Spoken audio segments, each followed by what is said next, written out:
আল্লাহর কসম, আল্লাহ বারবার এটা আমাদেরকে সতর্ক করছেন, অমাল হায়াতুদ দুনিয়া ইল্লা মাতাউল গুরুর।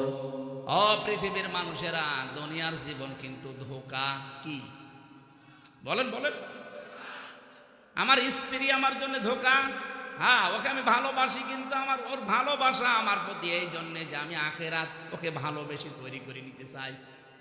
আমার সন্তানাদের আমি ভালোবাসি, কিন্তু এই জন্যে বাসি যে এদের দ্বারা আমার আখেরাত যেন আমি তৈরি করে নিতে পারি।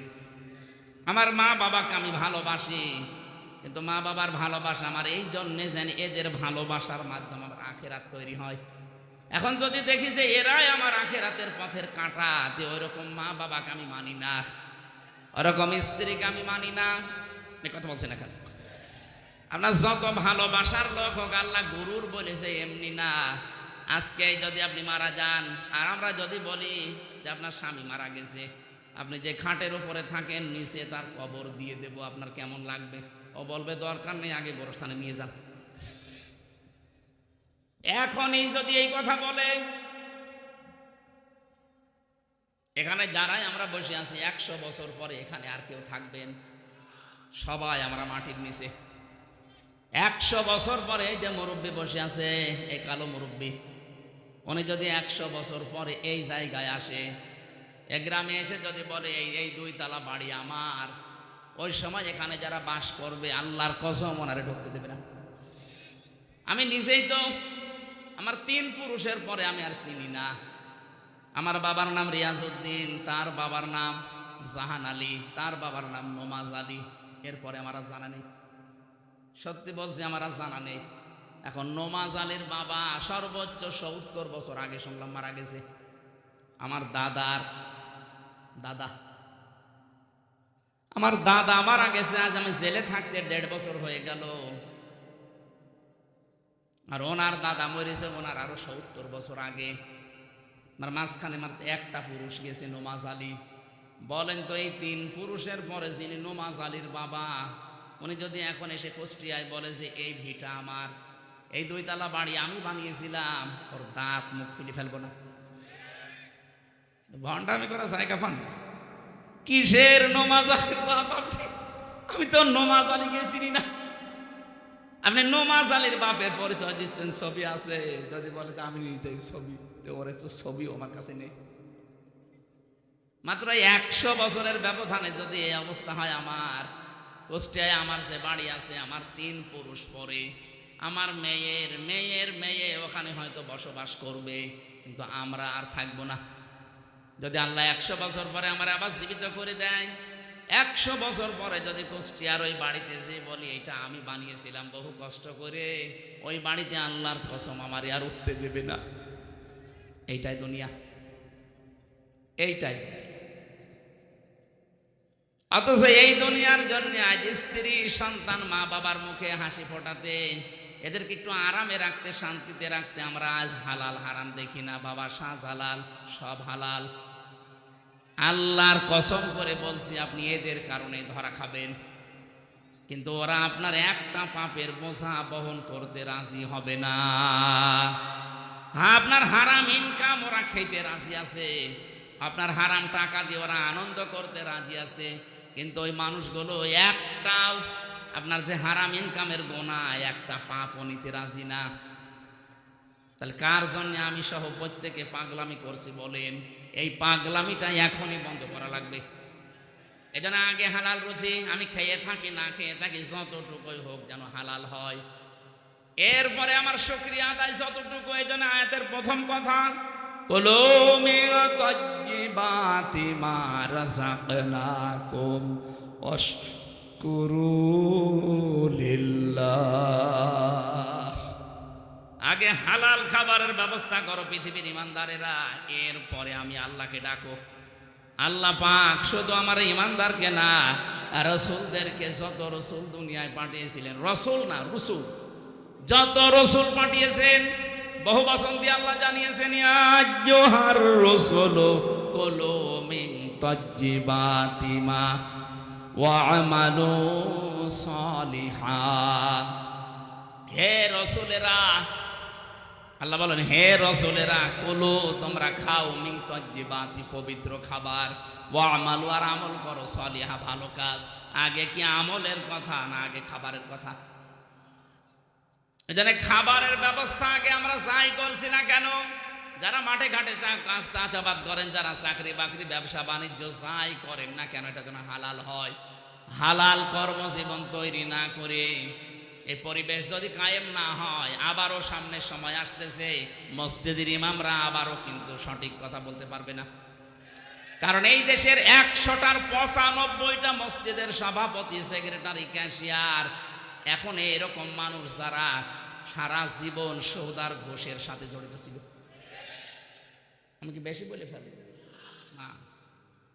100টা, সে গোরস্থানের সভাপতি বলেন, মসজিদের, মাদ্রাসার, খানকার, ঈদগার, 100টার 95টা তো হবে যারা পেছনের জীবনের সুদ, ঘুষ, হারামি, খারামির সাথে জড়িত। এখন হয়তো শেষ বয়সে এসে হজ করে জোব্বা গায়ে দিয়ে উনি বিশাল হাসি হয়ে গেছে। এখন আপনি যখন এই হালাল কথা বলবেন, ওই মানুষগুলো তো আগে লাগবে। না হুজুর, আপনি আমারে দেখে বলছেন। আরে ভাই, আপনারে দেখে বলছি না, আল্লাহ সিরিয়াল দিয়েছে তাই। এই জন্য হালাল খাবার আমরা আগে তৈরি করি।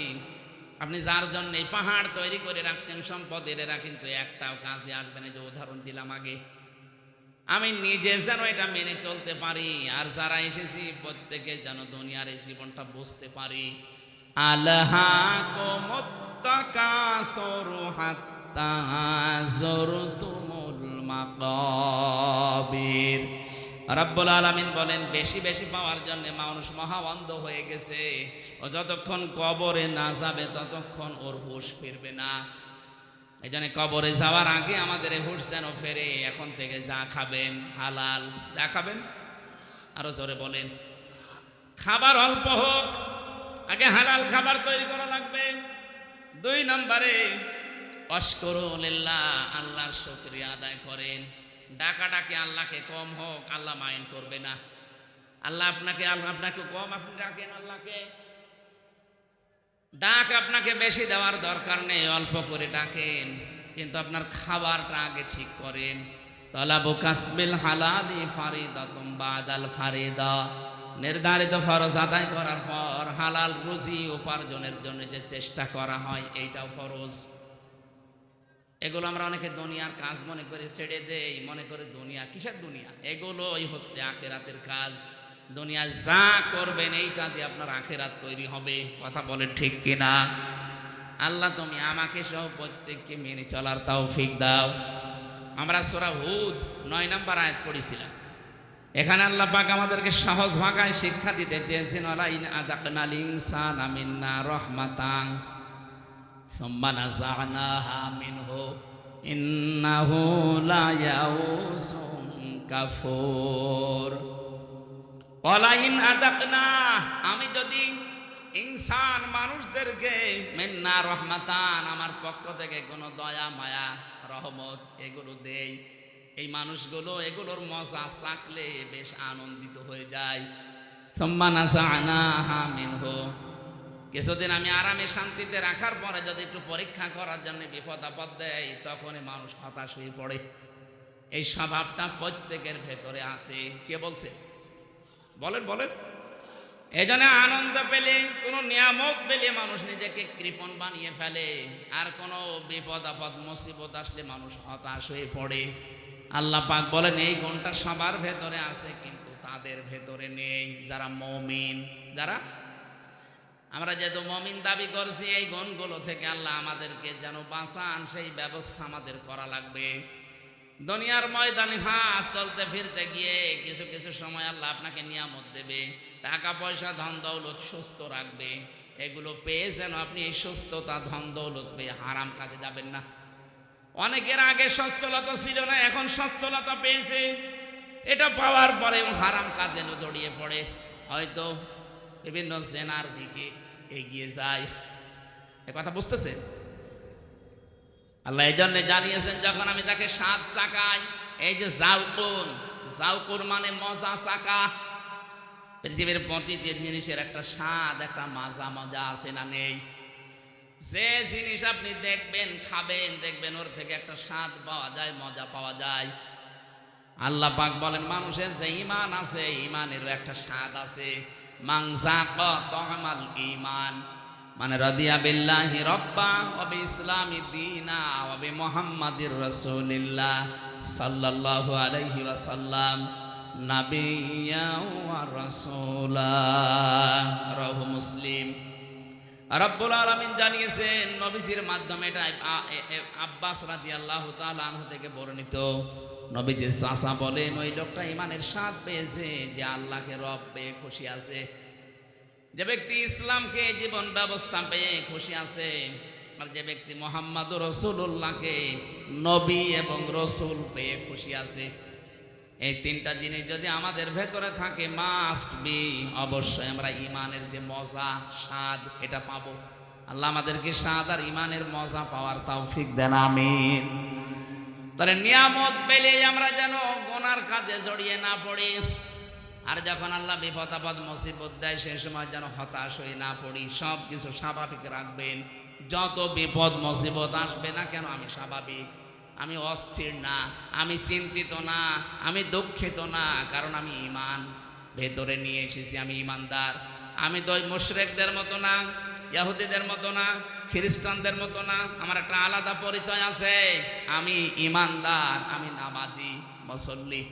এই জন্য আমার ভেতরে হতাশা কাজ করবে না। দুনিয়া একদিকে চলে যাক, বাংলাদেশ যদি ভারত দখল করে নাও তারপরে হতাশা আসতে যাবে না, কোনো চিন্তা নেই। দেশ ওইটাও এইটাও সবই আল্লাহর। ওটা যদি ওরা আমাদেরকে নিয়ে নেয় তখন পুরা দেশটা পাবো। এ দেশের মতো 29টা দেশ, তখন আর ভিসা লাগবে না, পুরা দেশে আল্লাহর কালেমা ছড়াতে পারবো। কথা বলেন না কেন? আমরা জানি যে ওরা এত পাগলামি করবে না, কারণ ওরা জানে যে এখানে 18 কোটি মুসলমান বাস করে। যদি আমরা সব এক করে নেই, শেষে নিজের পায়ে নিজে কোড়াল মারা হবে। এমনি যে হারে মুসলমান হচ্ছে, শুধু কোরআন শরীফ তুলে দেব। সেদিন যশোরের এক কলেজের অধ্যাপক বিসিএস ক্যাডার, ওরে বলেছিলাম যে স্যার আপনি শুধু আমাদের ধর্মীয় গ্রন্থ বুঝে পড়বেন 3 মাস, আপনাকে আমি মুসলমান হওয়ার জন্য বলি না। 3 মাস পরে দেখি ও লোকটা নিজেই কোরআন পড়ে মুসলমান হয়ে গেছে। এজন্য দাদারা যে ষড়যন্ত্রের জাল বুনিয়েছেন, যে জাল পাততেছেন, বন্ধ করেন, নাই তো নিজেরাই দেখবেন কখন অজান্তে মুসলমান হয়ে গেছেন। নাম্বার আয়াত আল্লাহ পাক বলেন আল্লাযীনা তাতাওয়াফাহুমুল মালাইকাতু তাইয়্যিবিনা ইয়াকুলুনা সালামুন আলাইকুম উদখুলুল জান্নাতা বিমা কুনতুম তা'মালুন। এদেশের ঈমানদার যাদের ঈমান পবিত্র, যাদের ঈমান, কথা বলা লাগবে। এই যে তাজ্জিবিনা শব্দটা এদের মাঝে আছে, এ তাজ্জিবিনা মানে শুধু পোশাকের পবিত্রতা না, শুধু দেহের পবিত্রতা না।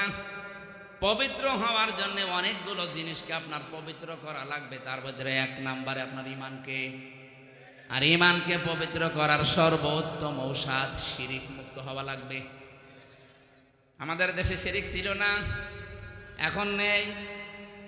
ও জাতি, শিরিক মুক্ত হওয়া লাগবে। এইটাই হচ্ছে পবিত্রতা। এটা বিশ্বাসের শিরিক। আমাদের ধর্মের ভেতরে অনেক শিরিক ঢুকে পড়েছে বিভিন্ন।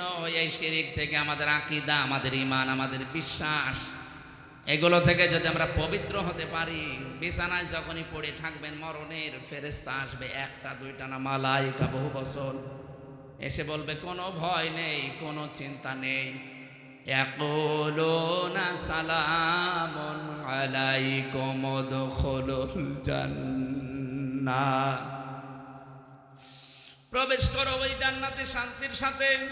বিমা কুনতুম তা'মালুন, তোমরা যা করতে তার বিনিময় এটা। এই জন্য ওদের 120 কোটি না 500 কোটি হলেও কোনো ভয় নেই। হযরতে খালিদ বিন ওয়ালিদকে মানুষ জিজ্ঞাসা করত যে আপনি একা হাজার হাজার কাফেরের সামনে আপনি ঢুকে পড়েন, ভয় লাগে না? উনি বলেন আমি নবীজির কাছে শুনেছি ঈমান যাদের আছে এই মানুষগুলো জিন্দা, ঈমান যাদের নেই এগুলো মুর্দা। 1000 লাশ পড়ে আছে মুর্দা, আমি একটা জিন্দা মানুষ, আমি এখানে ঘুরে আসতে পারবো কিনা? কথা বলে না কেন? তা আমি যখন জিহাদের ময়দানে যাই, আমি যেহেতু ঈমান আছে, আমি জিন্দা, আমার সামনে যা দেখি কাফের, ওরা মুর্দা। এই জন্য অস্ত্র একটা হাতে নিয়ে ছড়ি নিয়ে যদি একটা ঘোরণ মাইরে ঘুরে আসি, আমি জানি যে সব তো মুর্দাও নড়তে পারবে না।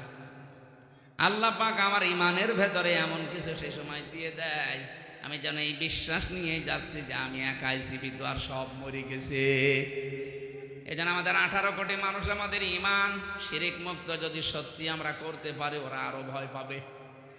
ওরা এমনি এখন ভয়ে আছে। আমাদের এখন এই যে চট্টগ্রাম আর ঢাকার মাঝখানে ফেনী, এখানে একটু চিকন হয়ে গেছে, সরু।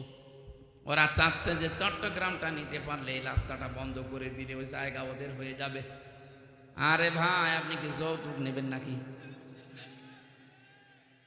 মেয়ে তো আপনাকে আমরা দেইনি, মেয়ে তো পালিয়ে গেছে। আর পালানো মেয়ের আবার যৌতুক কিসের? পালিয়ে গেছে কিন্তু বিয়ে তো আমরা মানি না, কারণ মুসলমানের বিয়ে কোনো মুশরিকের সাথে জায়েজ নেই। এটা আমি বানালাম।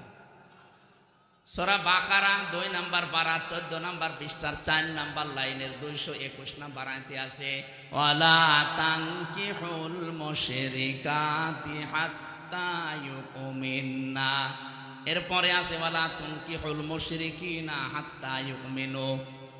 মুশরিক পুরুষকে অতক্ষণ পর্যন্ত বিয়ে করা মুসলিম নারীর জন্য জায়েজ নেই, যতক্ষণ ওই লোকটা মুসলমান না হবে। আমার মেয়ে পালিয়ে গেছে ঠিক, কিন্তু সে তো হাসি। আপনার সাথে যে বিয়ে দেব, কি করে দেব? আপনি তো ফুল হাতা না, যেটা আমার দাদা দাদা বলে ডাকি সারে, ওকে হাফ হাতা না ফুল হাতা। আর আমরা এখানে ফুল হাতা আছে, 2-1টা তো থাকবে। এই যে ওইটা ফুল হাতা, হ্যাঁ ওইটা, হ্যাঁ মুসলমানে দিয়েছো, ওইটাও শেষ। এতটুকু বাচ্চা মুসলমানি দিয়ে হাফাতা হয়ে গেছে, আর দাদা মুরব্বি কব্বরে যাবে এখনো। ওর সাথে আমাদের মেয়ে দেব কি করি? মেয়ে যখন পালিয়ে গেছে, থাক, বিয়ে যেন না হয়। আর বিয়ে না হলে যৌতুকের প্রশ্ন আসবে। সুতরাং কলকাতার যে সাংবাদিক, এই হকার ময়ূর রঞ্জন, এ যা শুরু করেছে, আমার মনে হয় ওর পেছনে কিছু দেওয়া দরকার। ওর হাতে একটা হ্যারিকেন আর পেছনে জিনিস দিয়ে বল থাক। পাগল হয়ে গেছে না? ও কি জানছে যে দেশে কিছু নেই, কিন্তু ইমান আছে? ওর মতো কি আমরা মুশরিক? চোখ তুলে তাকান, পেছনে সত্যি জিনিস দিয়ে দেব। আর হাতে সাংবাদিক নামে কলঙ্ক একটা। ওরে হকার দিয়ে ভালো হইত, হকারেরও একটা সম্মান আছে। কি করে লাফাই দিয়েছে।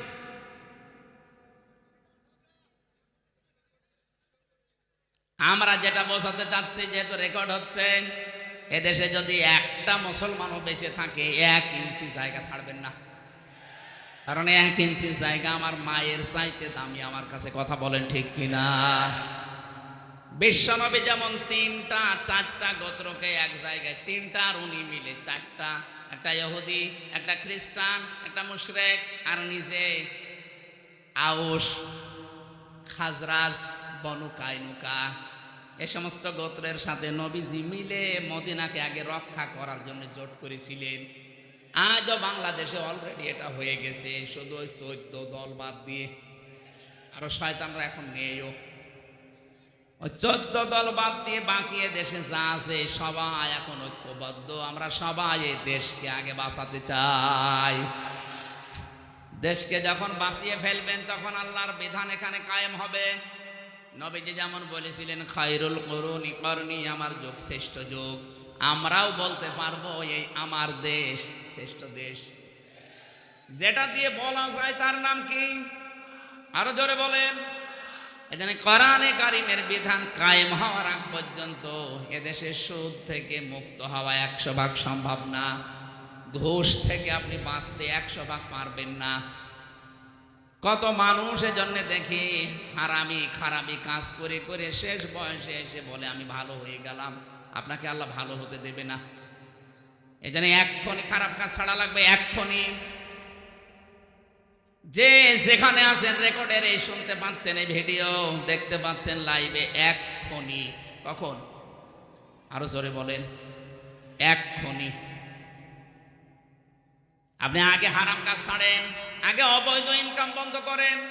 আরে ভাই, অবৈধ ইনকাম করলে পরিণতি কি হয় আপনি আগস্টের 5 তারিখে দেখতে পারলেন না?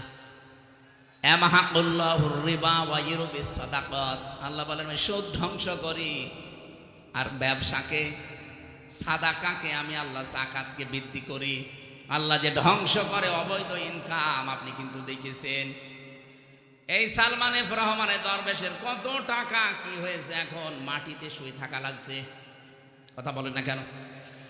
8 কোটি, 10 কোটি, 15 কোটি এত টাকা দামের গাড়ি আমি ঢাকায় পড়ে থাকতে দেখেছি। কেউ পরিচয় দিয়ে বলবে যে আমার, সে সাহস নেই। 15 কোটি টাকা দিয়ে যে লোকটা একটা গাড়ি কিনতে পারে, আপনি বলেন কি অবস্থা তার, কি হয়েছে টাকা? বাবা শাহজালাল সব হালাল করে নিয়েছিলেন, একটাও টিকাতে পারলেন না। যেন আমরা যেন আর সামনে পাগলামি না করি। কার জন্য কি করবেন? দুনিয়ার জীবন তো একটা ধোঁকা। আল্লাহ তাআলা জানিয়েছেন, এই আকাশ আর জমিনে যা আমি বানিয়েছি একটা অনর্থক না, এমনি এমনি কিছু বানায়নি। প্রত্যেকটা জিনিসের পেছনে কোনো কারণ আছে। শুধু কাফেররাই ধারণা করে যে কোনো উদ্দেশ্য না, এমনি বানিয়েছে না। যে 15.5 বছরে যারা ছিল তারা যেমন এমনি ছিল, এভাবে কোনো কারণে না, এমনি। আপনি দেখেছেন না, নির্বাচিত হয়েছে এই ঘোষণা দিত তারা, যে নির্বাচিত হয়েছে মিছিলও বের করে। অথচ নির্বাচিত হওয়া লাগে যে পদ্ধতিতে, তার নাম নির্বাচন। তার নাম কি? 15.5 বছরে তো নির্বাচনই হয়নি, তাই আপনি নির্বাচিত হইলেন কি করে?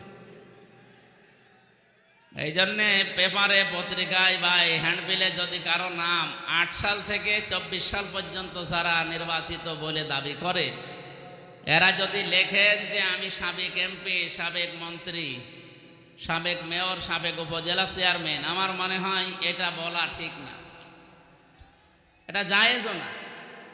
আপনি এতটুকু লিখতে পারেন যে সাবেক চোর, এতটুকু লেখা যায়। যেহেতু আপনি চুরি করেছিলেন এই কারণে এতটুকু লিখতে পারেন যে সাবেক চোর বা সাবেক ডাকাত, এতটুকু পারেন। যে কোনো একটা জিনিস তো ডাকাতি করেছিলেন, হয় ভোট ডাকাতি করেছেন, না জনগণের সম্পদ ডাকাতি করেছেন, কথা বলে না কেন? এই জন্য এই সমস্ত বিষয়গুলো সামনে যারা বিশেষ করে 8 থেকে 24 এই কয়েকটা নির্বাচনে যারা নির্বাচিত হয়েছে বলে দাবি করেন, যা ছিল যেহেতু সবই অবৈধ, সুতরাং আপনিও অবৈধ। আমরা সামনে এরকম কোনো মানুষের নাম পেলে, পত্রিকায় যদি আসে, হ্যান্ডবিলে আসে, আপনি ভালো করে পোস্টারে লিখে দেবেন যে সাবেক অবৈধ চোর। চোরও অবৈধ, চুরিও করবে, জায়েজ পন্থায় সেভাবেও করেন। সুতরাং আল্লাহ আমাদেরকে কিন্তু এমনি এমনি আন্দাজে অনর্থক বানায়নি। ভাবনা ছাড়া ভাবনার মানুষ চলতে পারবে? আর ভাবনা, চিন্তা ভাবনা করে চলা লাগবে সামনে। ওমা খালাকতুল জিন্না ওয়াল ইনসা ইল্লা লিয়াবুদুন। মানুষ আর জিন আল্লাহ বানিয়েছেন একটা উদ্দেশ্য নিয়ে, সেটার নাম ইবাদত। তার নাম কি? আল্লাহ আমাদেরকে ইবাদত করার জন্য যেহেতু বানিয়েছেন, আমরা আল্লাহর বান্দা হয়ে ইবাদত করব, এই নিয়তে যারা এসেছি বলেন আলহামদুলিল্লাহ। আপনারা তো ওয়াজ সব শুনেই ফেলেছেন, বড় ভাই পরে আমার কথা চলবে। আপনারা ওয়াজ যেহেতু শুনে ফেলেছেন, আমরা কোরআনে কারিম থেকে তাফসীরুল কোরআন মাহফিল লেখা দেখলাম। আমরা তাফসীর আকারে সূরা হুদ থেকে মাত্র একটা আয়াত পড়েছি, আয়াত নাম্বার 9। এই এরা কথা বলে কেন? কি আসছে? আপনি একটু পিছিয়ে বসেন তো ভাই। হয়েছে? ঠিক আছে। হ্যাঁ, এই কলে যেন আর কারণ ডিস্টার্ব না হয়, আপনি একটু পিছিয়ে বসেন, একটু পিছিয়ে বসেন। না, ঠিক আছে।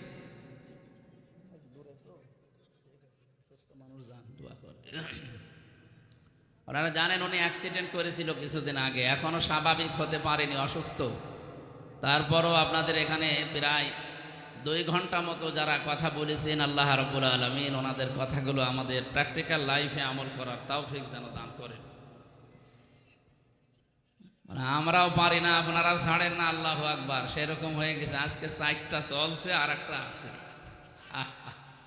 এটা শুধু পাবনা জেলায় মনে হয় এই নিয়ম আছে বাংলাদেশে, আর সাতক্ষীরায় আছে। তাছাড়া বাংলাদেশে আর কোনো জেলায় আমি পাইনি যে সারা রাত এসব করা লাগবে। কোরআনের পাখি শহীদ আল্লামা দেলাওয়ার হোসাইন সাইদি রহমতুল্লাহ আলাইহে, ওনার চাইতে বড় বক্তা নাকি আমরা? বলেন। ওনারা কথা বলতেন সর্বোচ্চ রাত 9টা 9:30 শেষ হয়ে যেত, আর আমাদের মানে 11টা 12টা না হলে নাকি ওয়াজই ছাঁটে না। এই নিয়মটা পাল্টাতে হবে। আগামী থেকে আপনারা মাহফিল আমি তো কমিয়ে দেব, সামনে এত মাহফিল আর নেব না, কমিয়ে দেব। এক এক জেলায় হয়তো সর্বোচ্চ 2টা 3টা করে দেওয়া লাগবে। সারা বাংলাদেশ যেহেতু যাওয়া লাগে, আর আমাকেও বেঁচে থাকা লাগবে, পরিবারে সময় দেওয়া লাগবে। 3টা বছর তো পরিবারে সময় দিতে পারিনি, ভেতরে ছিলাম।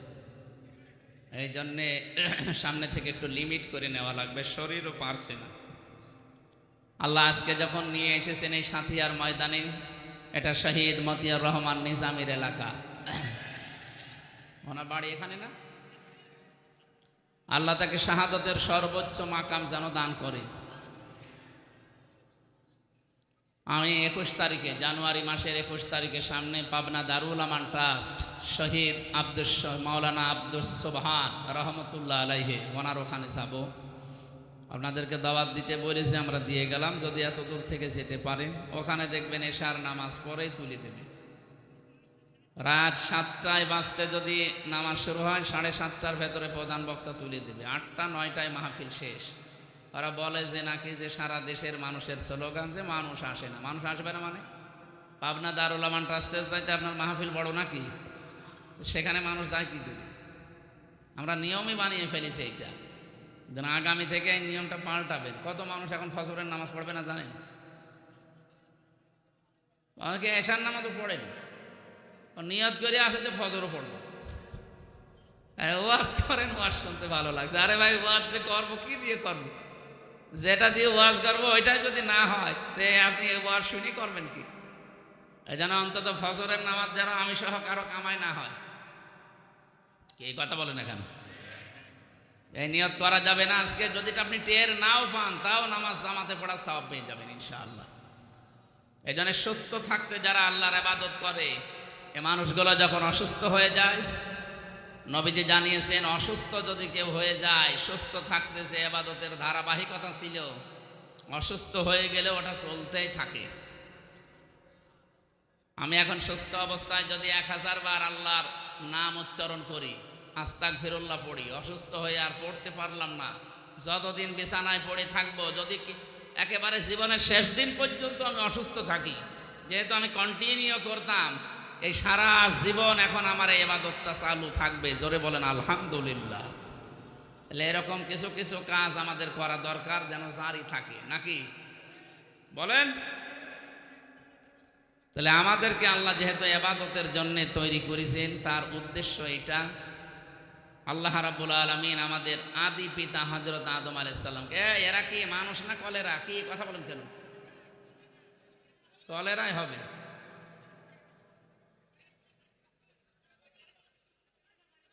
এই যে এই জায়গাটা ফাঁকা, এখানে কিছু মানুষ বসা যায় না? দেন এখানে কয়েকটা তুলে দেন। 15 মিনিট কথা বলবো, তার মধ্যে 10 মিনিট যদি ডিস্টার্বই করে। এই বসেন, তাড়াতাড়ি বসেন।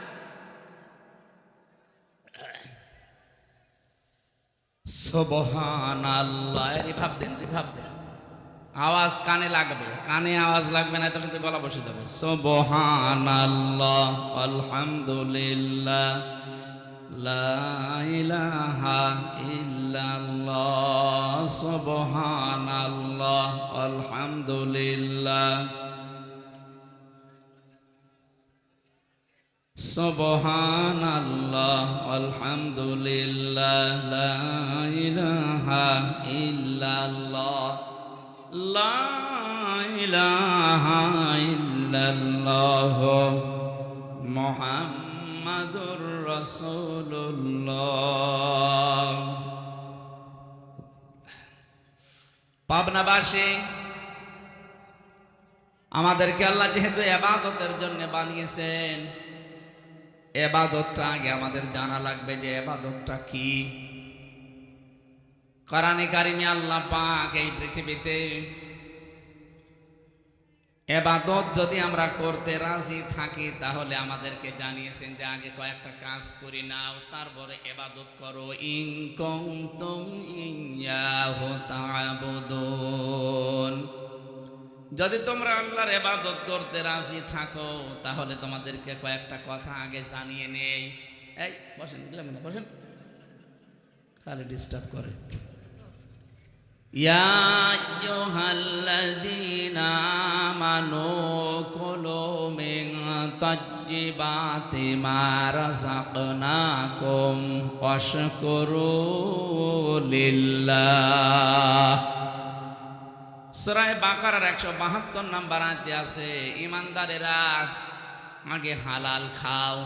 কুলু মিন তাজ্জিবাতি মা রাযাকনাকুম, তোমরা খাবে ওই রিজিক যেটা পবিত্র, স্বাস্থ্যসম্মত এবং রুচিশীল। শুধু খাবার হলেই, হালাল হলেই খাওয়া যাবে না।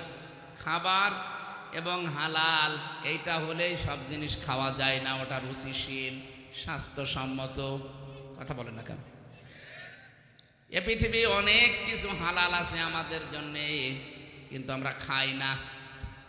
কি এই যে নাক দিয়ে যেটা আসে এটা কিন্তু হালাল।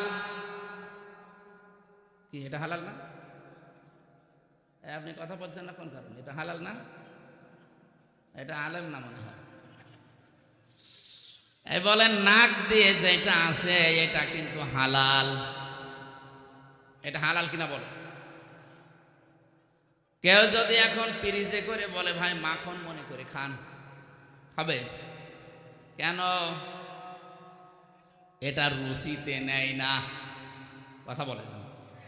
এই জন্য হালাল হলেই খাওয়া যাবে না, এটা রুচিশীল হওয়া লাগবে, স্বাস্থ্যসম্মত হওয়া লাগবে, পবিত্র হওয়া লাগবে, হালাল হওয়া লাগবে। এটা আল্লাহ আগে জানিয়েছেন যে ইবাদত করতে যদি তোমরা রাজি থাকো তাহলে তোমাদেরকে বলছি কুলু মিন তাজ্জিবাতি মা রাযাকনাকুম ওয়াশকুরু লিল্লাহ।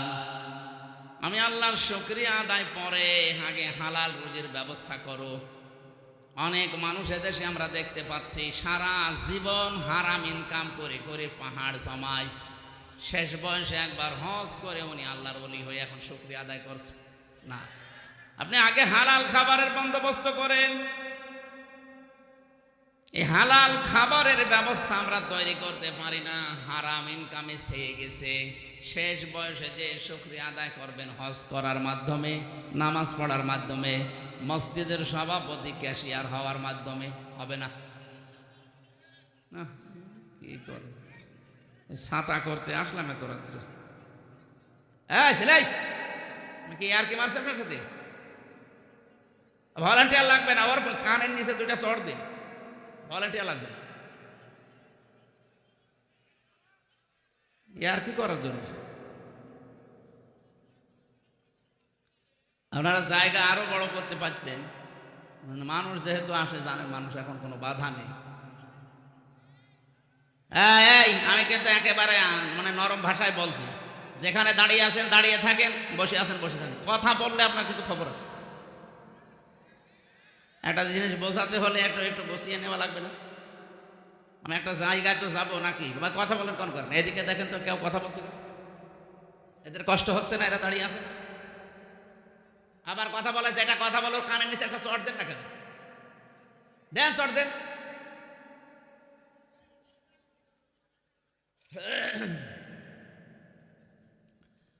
পাবনাবাসী আমি যেটা বোঝাতে চাই, এ পর্যন্ত এসে আজ বাংলাদেশে এই 53 বছর আমরা দেখতে পাচ্ছি বহু মানুষ ইনকামের এই বিষয়টা গুরুত্ব দিতে চায় না।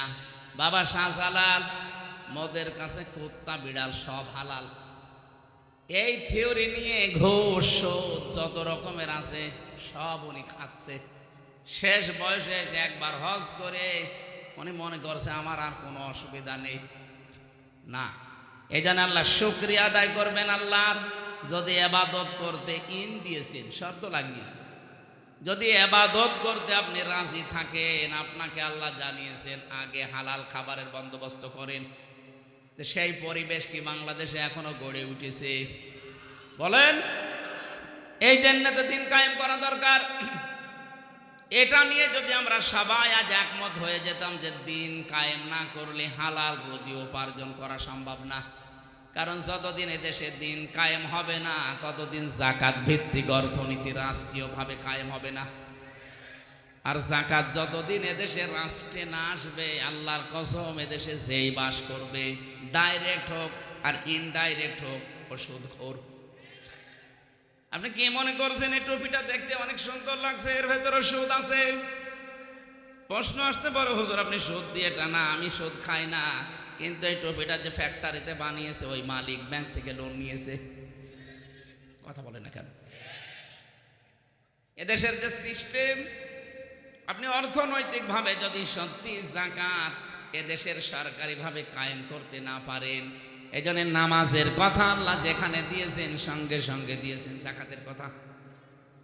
তো এইটা কি ওয়াজ করে কায়েম করা যায়? কি লাগে? ক্ষমতা লাগে। কি লাগে?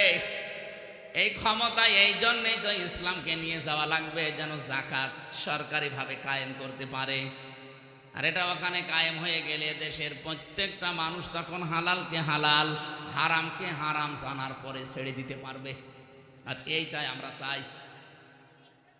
আমরা যারা সত্যিই ইসলাম মেনে চলি, আল্লাহর কসম এদেশে একামতে দিনের দায়িত্বে যারা আছে, ওদের মনের কথা, ওদের জ্ঞানের কথা এইটাই, কোনো দিন তারা এটা চায় না যে আমরা ক্ষমতায় বসে থাকবো না।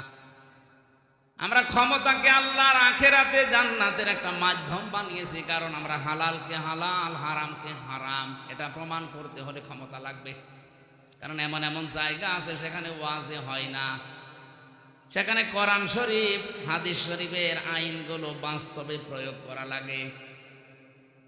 নবীজিকে এজন্য যেদিন তিনি হিজরত করবেন সেদিন শিখিয়েছিলেন, আকুর রব্বি আদখিলনি মুদখালা সিদকি ওয়া আখরিজনি মুখরাজা সিদকি ওয়াজআল লি মিন লাদুনকা সুলতানান নাসীরা।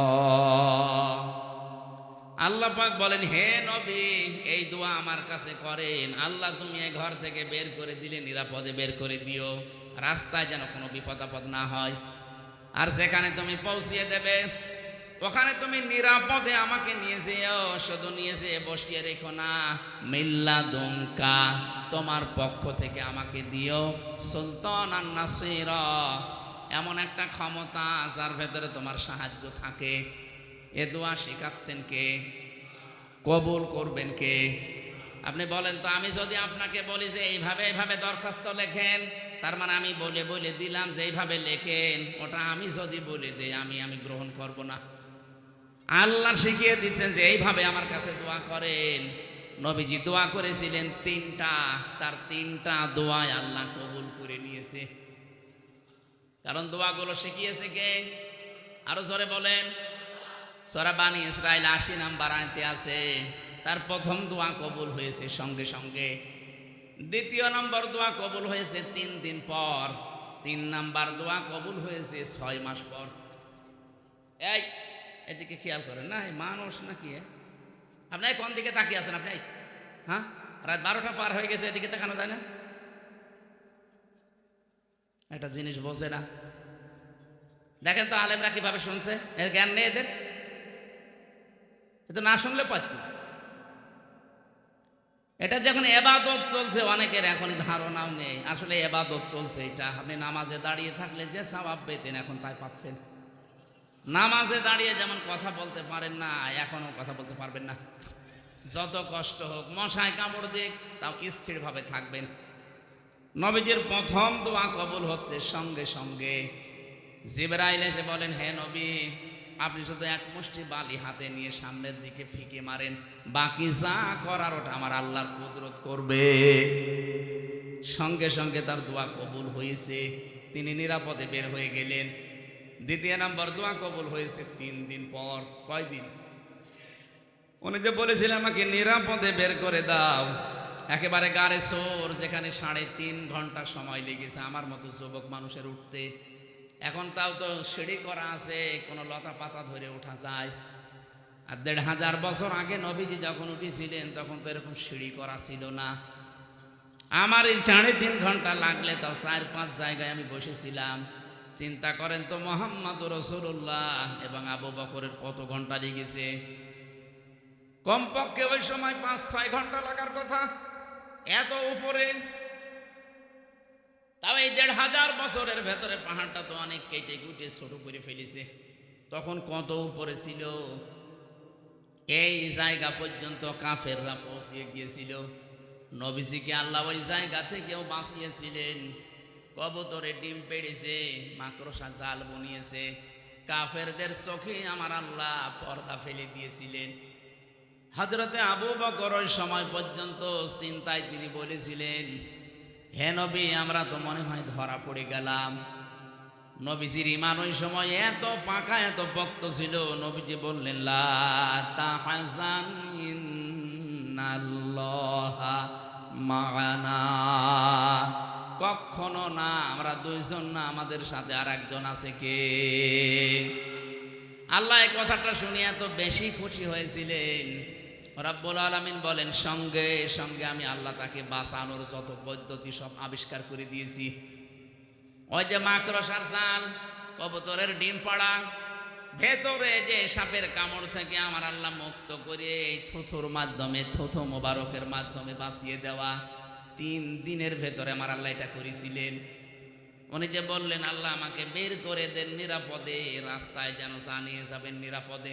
যদিও বিপদ এসেছিল, আল্লাহ বাঁচিয়ে দিয়েছেন ওই দোয়ার কারণে। 3 নাম্বার দোয়া কবুল হয়েছিল 6 মাস পর। কত?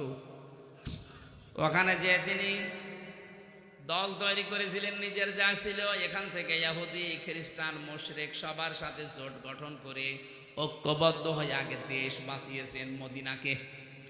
বহির্শত্রু থেকে আমরা সবাই মদিনাকে বাঁচাতে চাই, এই জন্য আমরা সবাই এক। হয়তো ধর্ম আমাদের আলাদা আলাদা, কিন্তু দেশ আমাদের সবার। আমার মনে হয় সেই সময় এখন বাংলাদেশে চলছে। ধর্ম আমাদের আলাদা আলাদা থাকতে পারে, দলীয় মতবাদ আলাদা থাকতে পারে, কিন্তু দেশের জন্য এখন সবাই এক। আগ্রাসন যেটা চলছে ভারতের, এটা বন্ধ হওয়ার জন্য একমাত্র পদ্ধতি আমাদের এক হওয়া লাগবে, তাছাড়া উপায় নেই। প্রশ্ন আসতে পারে, ওদের 120 কোটির উপরে মানুষ আর আমাদের শুধু 18 কোটি, তাতে কি? ওদের একটা জিনিস নেই, ঈমান। এইটা না থাকার কারণে ওদের সবচাইতে বেশি ভয় মরণের। ওয়ালা তাজিদান্নাহুম আহরাসান নাসি আলা হায়াতি ওয়া মিনাল্লাযিনা আশরাকু। সূরা বাকারার ভেতরে আল্লাহ বলেন, হে নবী, অবশ্যই আপনি দেখতে পাবেন এই পৃথিবীতে যারা মুশরিক, তারা সবচাইতে বেশি, তাদের কাছে সবচাইতে লোভনীয়, সবচাইতে আকর্ষণীয় তাদের জীবনটা। ওরা সবচাইতে বেশি ভয় পায় মরণকে। এই জন্য ওদের মরণ হবে এরকম কোন রাস্তা যদি একটু খুলে দেওয়া যায়, দেখবেন থেমে যাবে। শুধু একটু ঘোষণা দিয়েছিলাম যে আমরা ওই দেশে আর চিকিৎসা নিতে যাব না, কান্নাকাটি শুরু করে দিয়েছে। কারণ ওরা জানে যে বাংলার মানুষ যদি না আসে, ওদের হোটেল চলবে না, ওদের চিকিৎসা চলবে না। এই জন্য আমরা আহ্বান জানাবো, দাদাদের দেশে যাওয়ার দরকার নেই। ও মুশরিকদের, অন্য যেগুলো দেশ আছে, মুসলিম হোক অমুসলিম হোক, সেখানে যান। মুশরিক বাদ দিয়ে যেখানে আছে, খ্রিস্টান দেশে যান, এই পাশে বৌদ্ধরা আছে চীন, এখানে যান। মুসলিম দেশ আমাদের পুরাতন ভাই পাকিস্তানে যান, তুরস্কে যান, যেখানে আছে উন্নত চিকিৎসা। এইটা বাদ দিয়ে আরো দেশ আছে। আরে প্রশ্ন আসতে পারে, না এত বড় দেশ, আরে ভাই, এ ভারতের পাশে যত দেশ আছে, প্রত্যেকটা দেশের সাথে তাদের শত্রুতা, একটারও মিল নেই। ওদের সাথে ভুটানের মিল নেই, নেপালের মিল নেই, ওদের সাথে শ্রীলঙ্কার মিল নেই, আফগানিস্তানের, পাকিস্তানের, চীনের, মায়ানমারের একটার সাথে ওদের মিল নেই। ওর পাশে যতগুলো রাষ্ট্র আছে সব যদি ভারত ছাড়া চলতে পারে, আমরাও চলতে পারবো, কোনো অসুবিধা নেই। ভারত না, আমাদের শুধু পাকিস্তান থেকে ওরা চিনি পাঠিয়েছে, এই জন্য ওদের মাথা খারাপ হয়ে গেছে। কারণ যে ব্যবসা করে খাবে তারপরে তো বাঁচবে, যেই দেখছে আমাদের ব্যবসা বন্ধ, মরে যাবো, তখন পাগল হয়ে গেছে। এই জন্য মুশরিকরা সব চাইতে বেশি ভয় পায় জীবনকে, যে জীবন একটু কেটে ফেলবেন দেখবেন ওরা পাগল হয়ে যাবে। আর আমাদের ইমান যাদের আছে 20 কোটি মুসলমানই আমাদের ইমানদার, এ মানুষগুলোর কাছে আর যাই হোক মরণ এদের কাছে হাদিয়া। মরণের বিছানায় এই মানুষগুলো যখন আষাঢ় খেয়ে পড়বে, কয়জনকে ঠেকাবেন আপনি? আমি 17, 18, 19, 20 এই 4 বছর ভারতের বহু রাজ্যে ঘুরেছি, যেখানেই গেছি কম বেশি মুসলমান হয়ে গেছি। আরে ভাই সময় তো পাচ্ছি না এখন যেতে, যখন এক হয়ে যাব তখন তার ভিসা লাগবে না, দাদার আর বর্ডারে বাধাও দেবে না, সবই এক দেশ, এক এক প্রদেশে যাব, একবারে 5,000 মুসলমান হয়ে যাবে। ঠেকা এবার আমি জানি দাদার এই পাগলামি করবে না, কিন্তু ভয় দেখাচ্ছে। ওরা ভয় দেখালেও আমরা যেন ভয় না পাই, আমরা স্বাভাবিক, আমরা আল্লাহ আমাদেরকে এই মাঝে মাঝে নিয়ামত দেবে, মাঝে মাঝে পরীক্ষা করবে, আমরা যেন হতাশ হয়ে না পড়ি। এই কারণে আল্লাহ আমাদের পরীক্ষায় উত্তীর্ণ হওয়ার তৌফিক দিন, আমিন। আমি আজকে আর চালাতে পারছি না, তো আর একটা আছে, আজ 5টা চলছে, আমার তো আবার বেঁচে থাকা লাগবে। তারপরও আপনাদের কথা রাখতে গিয়ে আমার বাড়িতেও রাগারাগি করছে ম্যাডামে, আমার বাবা মাও আজকে খুব গরম দিয়েছে, বলছে এটাই করে বেড়াও, তোমার আর দরকার নেই আমাদের। যে বাবা আমারও হক আদায় করতে পারছি না, ম্যাডামেরও হক আদায় করতে পারছি না, ম্যাডামও আজকে খুব গরম দিয়েছে। আজকে স্বেচ্ছাসেবকরা ব্যাগ নিয়ে যাচ্ছে কবরস্থানের জন্য, এখন কালেকশন হয় এত রাতে। আপনারা টাকা পয়সা যারা এনেছেন আমি আশা করছি আপনারা দিয়েছেন, দেয়নি এরা, আবার কবার মানুষ কালেকশন করে। যারা একেবারে আর দেননি তারা দিয়ে দেবেন ভাই, আমরা চালাতে পারলাম না। এখন বাজে 12টা 40, আর 20 মিনিট আছে, ওখানে যেয়ে আবার 20 মিনিটে একটাই উঠা লাগবে। আল্লাহুম্মা আমিন। আল্লাহুম্মা রব্বির হামহুমা কামা রব্বায়ানি সাগীরা। আল্লাহ তাআলা এই বিশাল খেদমতে যারা আঞ্জাম দিল কোরআনের প্রচারে, এলাকার মানুষগুলোকে কোরআনের জন্য তুমি কবুল করে নাও। প্রায় 1-1.5 কিলোমিটার এরা সাজিয়েছে, নিজেদের বাড়ি ঘর এরা তো সুন্দর করে সাজায় না, কোরআনে কারিমের জন্য যারা এত কষ্ট করেছে, এত বিউটিফাই করেছে, এদের জীবন তুমি বিউটিফাই করে দাও। যত মানুষ গোরস্থানে ঘুমিয়ে আছে আল্লাহ গোরস্থানের মানুষগুলোকে তুমি জান্নাত দিয়ে দাও। আল্লাহ আমাদেরকে তুমি নিয়ামত দিয়ে পরীক্ষা করবা, বিপদে ফেলেও পরীক্ষা করবা। যে অবস্থায় থাকি না কেন সর্ব অবস্থায় যেন বলতে পারি ইন্না লিল্লাহি ওয়া ইন্না ইলাইহি রাজিউন। আল্লাহ তাআলা এই মাহফিলের সভাপতি, সেক্রেটারি, মোতাওয়াল্লি কমিটি যারা আছে এদেরকে কবুল করো। এরা 12টা 40-45 বাজে এত রাত পর্যন্ত যারা কোরআনের জন্য বসে আছে, আল্লাহ তুমি ওমরের মতো হেদায়েত দিয়ে দাও। আমার কণ্ঠ মারাত্মক ব্যথা, কথা বললে যেন ব্যথা শুরু হয়। আল্লাহ আমি তোমার কাছে মুক্তি চাই এ রোগ থেকে, আমাকে আগের অবস্থায় ফিরিয়ে দাও। আগামীতে এই মাহফিলটা কোরআনের জন্য আরো বড় করে কবুল করে নাও। শহীদ মাওলানা মতিয়ার রহমান নিজামী ঘুমিয়ে আছে এই মাটিতে, আল্লাহ তুমি কবরটা জান্নাত বানিয়ে দাও। শহীদ মাওলানা আব্দুস সোবহান ঘুমিয়ে আছে পাবনার মাটিতে, আল্লাহ তাকেও মাফ করে দাও।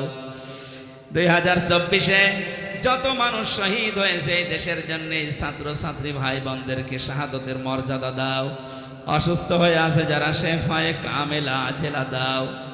রব্বুল আলামিন আমাদের মনে যার যে কামনা বাসনা আছে আমাদের জায়েজ আশাগুলো পূরণ করে দাও। বারাকাল্লাহু লানা ওয়া লাকুম ফিল কোরআনিল আযীম। মরণ আসলেই যেন পড়তে পারি লা ইলাহা ইল্লাল্লাহু মুহাম্মাদুর রাসূলুল্লাহ।